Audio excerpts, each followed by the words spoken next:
사랑하는 성도님들, 오늘 본문 말씀은 바울이 그들을 부르는 호칭만 봐도 알 수 있듯이 복음을 들은 자들이고 믿는 자들에게 하는 말씀이다라는 것이죠. 바울은 고린도 교회 성도들에게 복음을 전할 때 탁월한 지혜의 말로 하지 아니하고 십자가만 전하였습니다. 한마디로 예수의 십자가의 죽으심과 부활하심을 전했다는 것이죠. 고린도전서 말씀 2장 1절에서 2절 말씀도 함께 읽어보도록 하겠습니다. 2장 1절에서 2절입니다. 형제들아, 내가 너희에게 나아가 하나님의 증거를 전할 때에 말과 지혜의 아름다운 것으로 아니하였나니 내가 너희 중에서 예수 그리스도와 그가 십자가에 못 박히신 것 외에는 아무것도 알지 아니하기로 작정하였습니다. 아멘. 복음을 아는 것은 우리의 능력에 있지 않고 우리의 배움에 있지 않고 그분의 일하심과 헌신 때문에 십자가의 사랑 때문에 알게 된다라고 말하는 것이죠. 이 세상의 통치자들도 이 십자가는 알지 못한다는 것입니다. 그러니까 아무리 뛰어난 사람이라고 할지라도, 가문이 훌륭하다고 할지라도 십자가는 사람의 지혜로는 알지 못한다는 것이죠. 만약 예수님의 십자가를 알고 믿었다면 그들은 예수를 십자가에 못 박지 않았을 것이라는 것이죠. 고린도서 2장 8절 9절 말씀도 함께 읽어봅니다. 이 지혜는 이 세대의 통치자들이 한 사람도 알지 못하였나니 만일 알았더라면 영광의 주를 십자가에 못 박지 아니하였으리라. 9절 말씀이 중요합니다. 기록된 바 하나님이 자기를 사랑하는 자들을 위하여 예비하신 모든 것은 눈으로 보지 못하고 귀로 듣지 못하고 사람의 마음으로 생각하지도 못하였다 함과 같으니라. 아멘. 무슨 말입니까? 십자가의 사랑, 십자가는 사람의 생각과 마음으로 믿어지는 것이 아니라는 것이죠.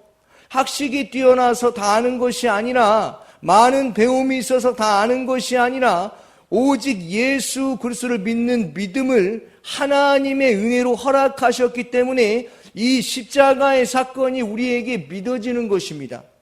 바로 이것이 복음 아니겠습니까? 어떤 사람에게 이 십자가의 사건이 믿어진다고 말하고 있냐면 하나님께서 사랑하시는 자, 하나님께 택함을 받은 자, 하나님의 은혜로 그 십자가를 알게 하여 주셨다라는 것이죠. 조금 더 정확하게 말하면 성령께서 예수의 십자가의 사랑을 깨닫게 하여 주셨다는 것입니다. 우리가 한 것이 단 하나도 없습니다. 모든 것이 하나님의 은혜라는 것이죠. 12절 말씀을 함께 보겠습니다. 우리가 세상의 영을 받지 아니하고 오직 하나님으로부터 온 영을 받았으니 이는 우리로 하여금 하나님께서 우리에게 은혜로 주신 것들을 알게 하려 하심이라. 아멘. 누구에게 받았다고요? 하나님으로부터 온 영을 우리는 받았다고요. 성령을 받은 자들에게 하나님께서 십자가의 사랑을 오직 은혜로 예수를 알게 하셨다는 것입니다. 사랑하는 성도님들, 그러므로 우리가 예수를 믿게 된 것은 전적인 하나님의 은혜로 되어졌다는 사실을 마음 가운데 믿어 삶 가운데 입으로 시인하여 많은 사람들이 예수 안에서 참된 평안과 기쁨을 누리며 살아갈 수 있도록 우리가 그렇게 순종하며 살아가는 은혜가 있기를 소망합니다. 고린도 교회 성도들은요, 복음을 분명히 들었습니다. 성경이 말하기를 이 복음은 감추어진 것이라고 말합니다. 그럼에도 불구하고 그들에게 하나님의 말씀이 들려졌다는 것이죠. 오늘날 우리에게 들려지는 메시지가 무엇입니까? 그것은 하나님의 말씀 복음을 들은 자들은 세상에 속한 자가 아니라 성령에 속한 자, 영적으로 성령 충만한 자가 되어서 아버지같이 살아가라라는 것입니다. 어린아이처럼 사는 것이 아니라 단단한 음식도 씹어먹고 어떠한 일이 일어나든지 예수 그리스도 안에서 생각하고 예수 그리스도 안에서 그 길을 걸어가야 한다는 것이죠. 예수를 닮아가는 그러한 삶을 살아가야 한다는 것입니다. 그런데 지금 고린도 교회의 그 성도들의 모습은 어떻습니까? 세상에 섞여 있다는 것입니다. 교회는 분명히 다니는데 무늬만 그리스도인인 것처럼 살았습니다. 속은 세상의 것들로 가득 차 있습니다. 그러니 겉은 화려하지요. 교회는 다니지만 교회 밖을 나가면 하나님과 나는 전혀 상관없는 삶을 살아갔다는 것입니다.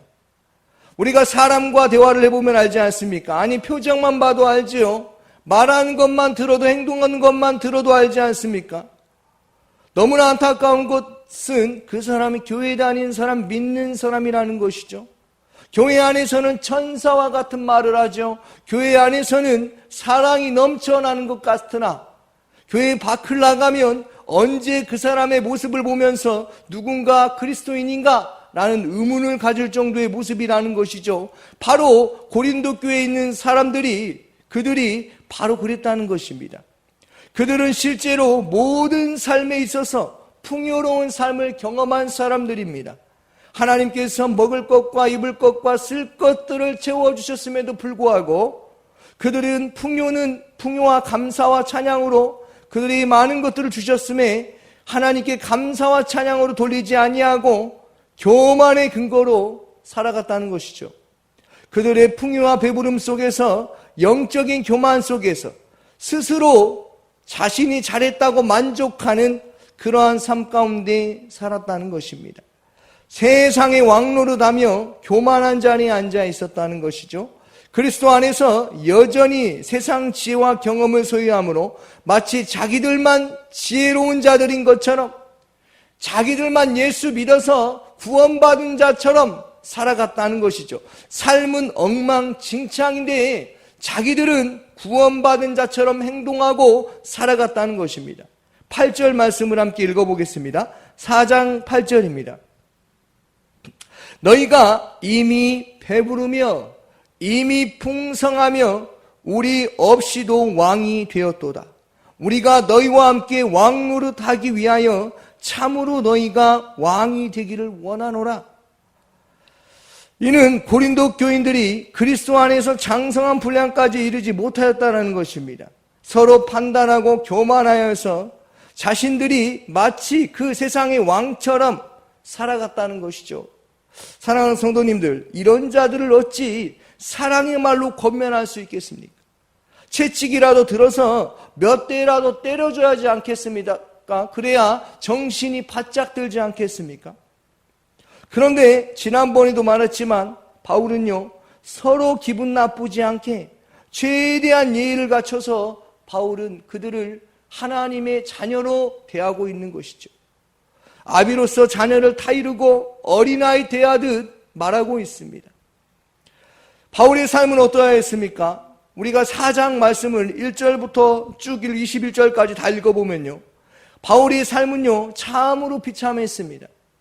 그들이 풍요로움을 누릴 때 바울은 사람들에게 손가락질을 받으며 사형 선고를 받은 자처럼 살았습니다. 그들이 권력으로 휘어잡고 살 때 많은 사람들에게 존경을 받을 때 사도들은 멸시를 받았습니다. 저주를 받았지만 축복도 해줍니다.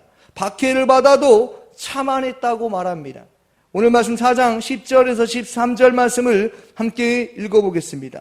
우리는 그리스도 때문에 어리석으나 너희는 그리스도 안에서 지혜롭고 우리는 약하나 너희는 강하고 너희는 존귀하나 우리는 비천하여 바로 이 시각까지 우리가 줄이고 목마르며 헐벗고 매맞으며 정처가 없고 또 수고하여 친히 손으로 일을 하며 모욕을 당한 즉 축복을 하고 박해를 받은 즉 참고 비방을 받은 즉 권면하니 우리가 지금까지 세상에 더러운 것과 만물의 찌꺼기같이 되었도다. 아멘.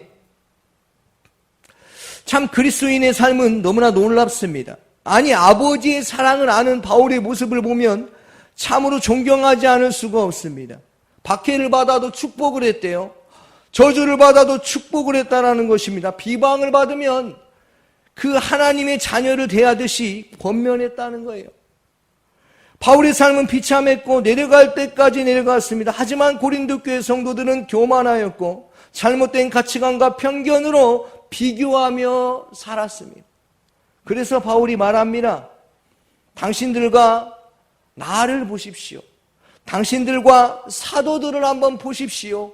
당신들이 부할 때 우리는 비천에 처했습니다.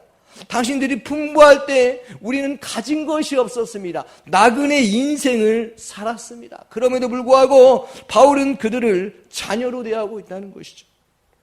왜 바울이 이렇게까지 그들을 사랑으로 품게 된 것입니까? 이것이 중요하지 않겠습니까?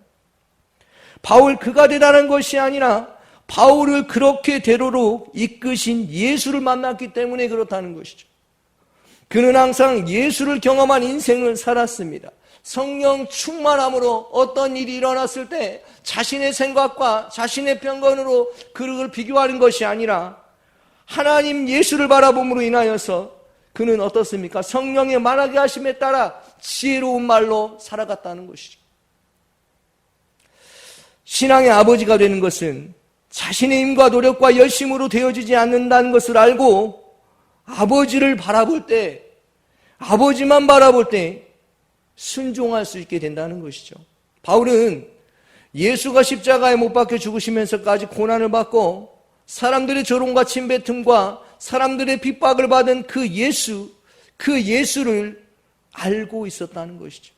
예수를 바라보는 삶을 살았다는 것입니다. 예수의 사랑이 그 속에 역사하고 있으니 그가 어디를 가도 누구를 비난할 수가 없는 것이죠. 비교할 수 없고 판단할 수가 없는 것이죠. 사람들끼리 모여서 뒷담화를 할 수가 없는 것이죠. 왜요? 예수의 심장이 그에게 뛰고 있기 때문에 그렇다는 것이죠. 사랑하는 성도님들, 우리도 그렇지 않습니까? 우리도 예수의 심장이 뛰고 있지 않습니까? 산전수전 다 겪어본 바울, 그의 생애 과거에 예수를 믿는 자들을 핍박하지 않았다면, 그가 과거에 고난받지 아니하였다면, 죄짓지 아니하였다면 그가 아버지의 마음을 갖는데 시간이 더 많이 걸렸을 것 같습니다. 그런데 하나님은 그 과거의 것들까지도 사용하시고 현재의 삶에 일어난 모든 일들 가운데 지혜와 분별력을 주심으로 그가 아버지로서 성도들을 대할 수 있게 되는 신앙의 수준을 높여주셨다는 것이죠. 15절 말씀을 함께 읽어보겠습니다. 그리스도 안에서 1만 스승이 있으되 아버지는 많지 아니하니 그리스도 예수 안에서 내가 복음으로써 너희를 낳았음이라. 아멘. 바울은 복음을 전하는 그 순간까지 굶주렸고 목도 말랐고 헐벗고 매도 맞았고 집도 없이 나그네의 생활을 살았습니다. 내가 너희를 부끄럽게 하려고 이것을 쓰는 것이 아니라 오직 너희를 내 사랑하는 자녀같이 권하는 것이다 라고 말하죠. 바울은 나는 이렇게 버림받는 자의 인생같이 나그네 삶을 살았지만 너희들은 잘 먹고 잘도 사는구나 라고 말하는 것이 아닙니다. 너희들은 내가 낳은 자녀와 같기 때문이다 라고 말하죠. 한마디로 성도란 거룩한 물이 예수를 아는 자 그리스도인 아니겠습니까? 이제 그만 비교하고 판단하고 자신의 삶을 자신이 결정하지 않는 은혜가 있어야 하는 것이죠. 성령 충만한 바울, 예수를 만난 바울은 어떻습니까? 사람을 대할 때 자신의 기분과 감정에 맞춰서 그 사람을 대하지 않는다는 것이죠. 그 안에 예수의 사랑이 역사하고 있으니 그가 이렇게 말할 수 있는 것입니다. 나를 본받으라. 예수를 본받으라. 예수를 닮아가는 삶을 살아가라 라고 말하는 것이죠. 자신을 본받으라는 말이 아니라 아버지의 사랑을 알고 하나님과 동행하며 하나님과 경험하는 삶을 살아가라 라고 말하는 것입니다.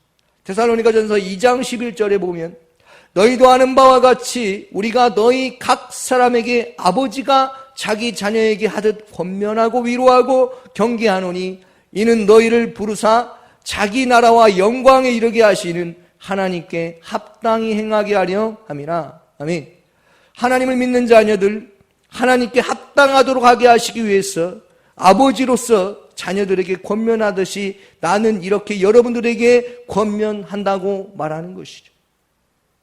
15절과 16절 말씀을 한 번 더 다시 읽어보겠습니다. 그리스도 안에 1만 스승은 있으되 아버지는 많지 아니하니 그리스도 예수 안에서 내가 복음으로써 너희를 낳았음이라. 그러므로 내가 너희에게 권하노니 너희는 나를 본받는 자가 되라. 아멘. 스승은 많을 수 있지요. 그러나 아버지는 많지 않습니다.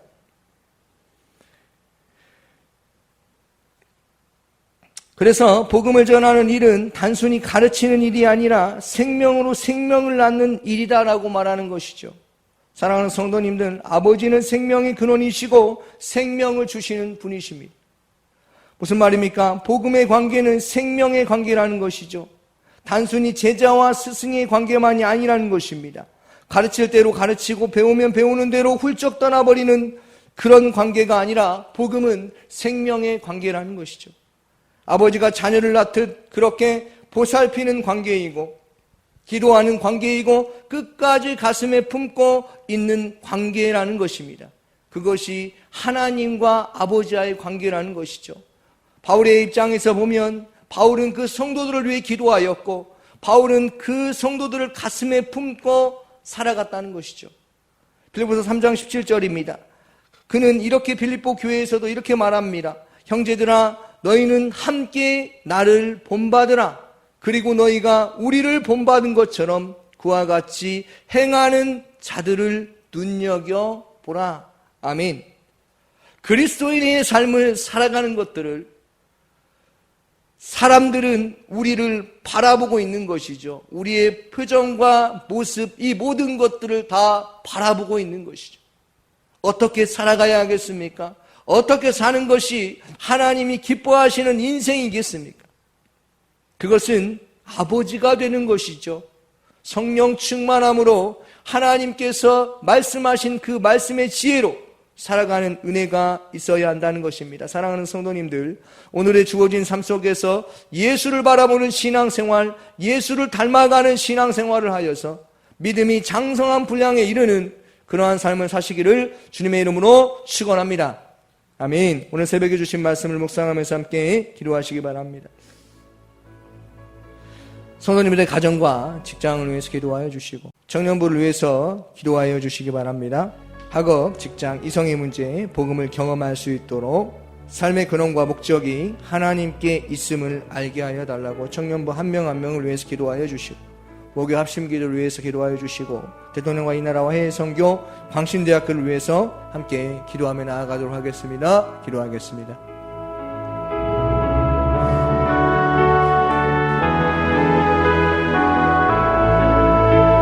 사랑이 많으신 아버지 하나님 감사합니다. 하나님,